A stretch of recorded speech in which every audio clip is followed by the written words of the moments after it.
Band-powered motors.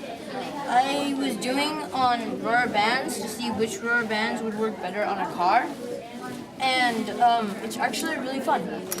So you attach it like this and you spin it.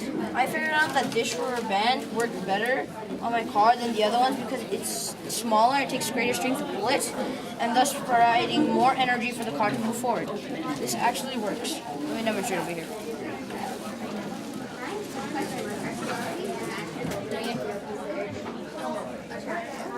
And because it's built out of Legos, I can rebuild it if it breaks, which it does occasionally. So, let's see. So I thought that another band, this one, would work better just because it's longer and it's thinner, and it's so you can stretch it more. But so after this, I just built my Lego car, which was really fun. I used tape measure to measure the distances because I tried it with all 9 different rubber bands right here, and they each went different distances, which is right here, the data. All the spins the spins were up to the maximum capacity they could. This is how far they each traveled. This is how the length. Let me sort it out first. So the first one goes with this one, the second one goes with this one.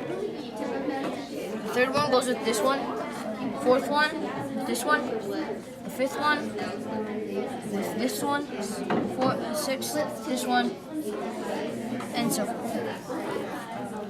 These are all the rubber bands. They are each measured 2 coordinates.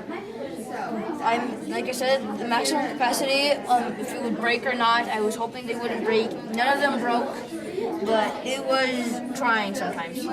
So I went to an article saying that the more the rubber band stretches, the more potential energy it stores, which will make the car go further. And so first, I built my car, and then we bought the rubber bands I needed. So I then went to a local gym, and I measured out a 15-foot area so I could test my car. So I lined up all the rubber bands I was going to use. So I measured how thick they were, their width and thickness. And so I attached them like I just showed you. And I spun it around the axle, released it. I measured the distance with all of them with my tape measure. And then, yeah. So my conclusion was that the skinnier rubber bands do work better than thick ones because since it's thinner, you can stretch it more, like I said. But actually, my hypothesis was wrong because my control, which I thought was going to go further, did not. This one, which is smaller but yet the same thickness, it did. Because since it's smaller, it takes greater strength to pull it, and that strength turns into energy for the car to move. And so this one worked better than any other one. So during my experiment, I learned that different surfaces also have an effect on your car when they're moving. So as like this surface, this table right here, with this small bumps, the car wheels can grab on, and so it can grab on and move farther. But on this carpet, the fiber will slow down the wheels, and the rubber band doesn't have the strength enough to make it go that far.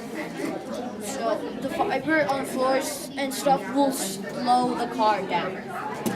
And that is my experiment.